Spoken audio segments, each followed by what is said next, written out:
Hello दोस्तों, Dalip Hindi short and classes में आपका हार्दिक स्वागत है। दोस्तों, आज की डिक्टेशन एक दैनिक जागरण की संपादकीय डिक्टेशन है। डिक्टेशन की गति 100 शब्द प्रति मिनट होगी। डिक्टेशन स्टार्ट करते हैं 5 सेकंड बाद।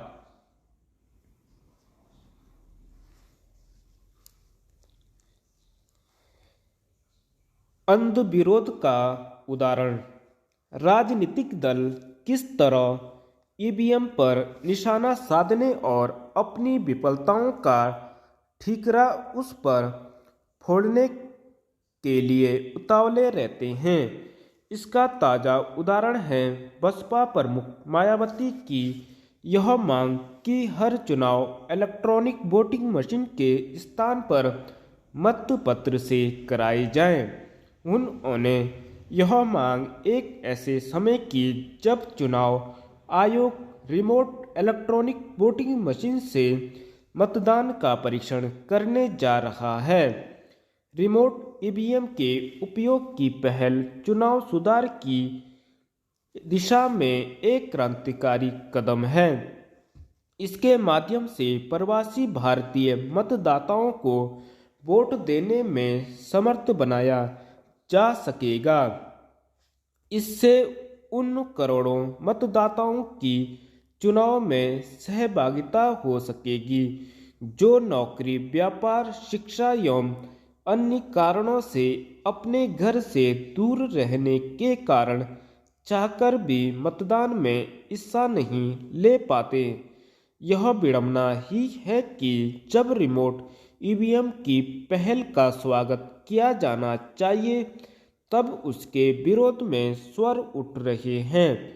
कांग्रेस समेत 16 दलों ने जिस तरह यह संकेत दिए कि वे रिमोट ईवीएम के प्रायोगिक परीक्षण का विरोध करेंगे, वह अंध विरोध की राजनीति का एक और शर्मनाक उदाहरण ही है।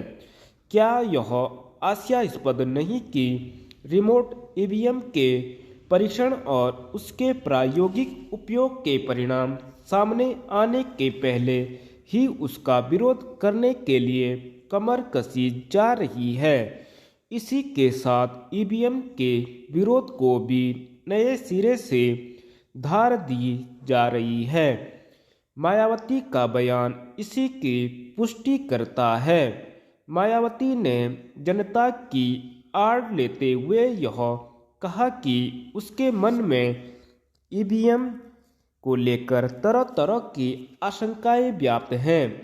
यह निरा झूठ ही नहीं, जनता को बरगलाने की कोशिश भी है।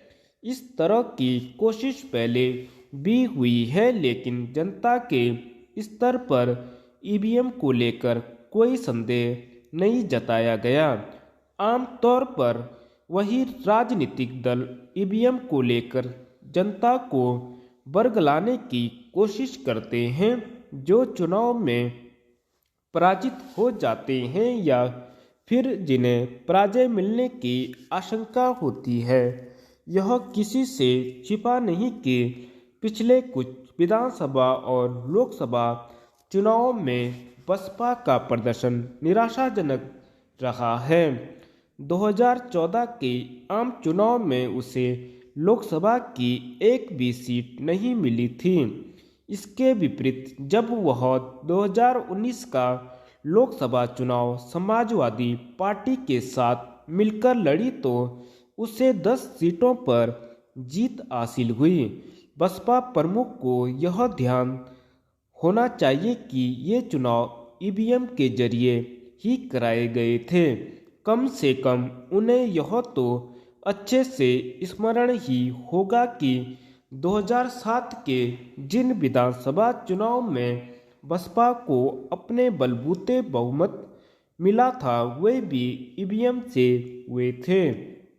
ईवीएम का विरोध करने वाले दल जिस तरह बिना कुछ जाने बूझे रिमोट ईवीएम के भी खिलाफ खड़े होते दिख रहे हैं, उस पर हैरान ही हुआ जा सकता है।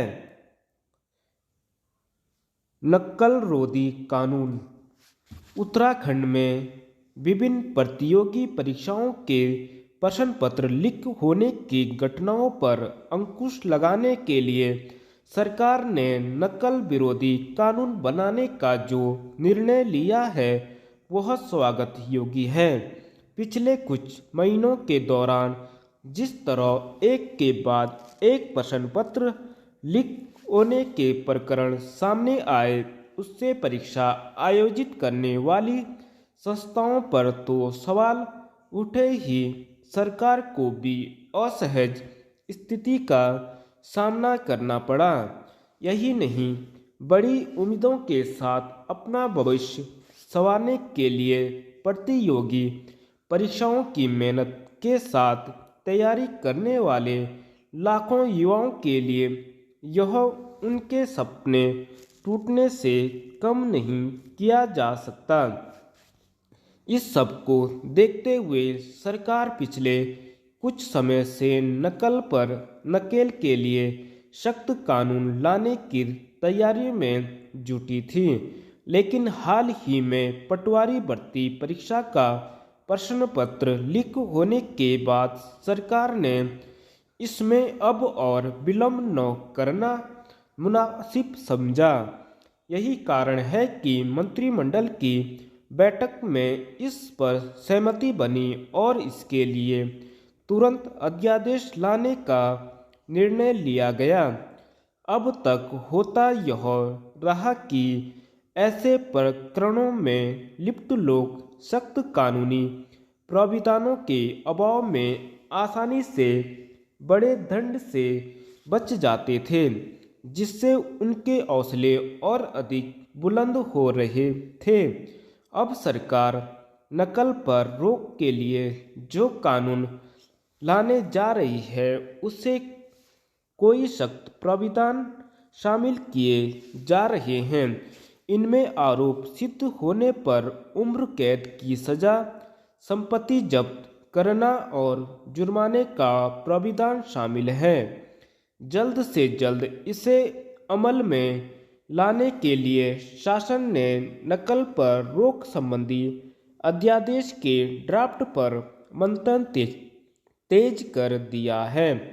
इस कड़ी में कार्मिक विभाग ड्राफ्ट को संशोधित कर इसमें सख्त प्रावधानों को जोड़ने जा रहा है।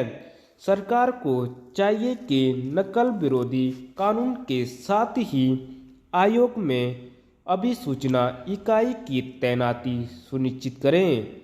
लेखपाल भर्ती परीक्षा प्रश्न पत्र लीक प्रकरण में यह अभिसूचना की सक्रियता ही थी कि तत्काल सरकार इस प्रकरण में एक्शन लेने में सफल रही। धन्यवाद।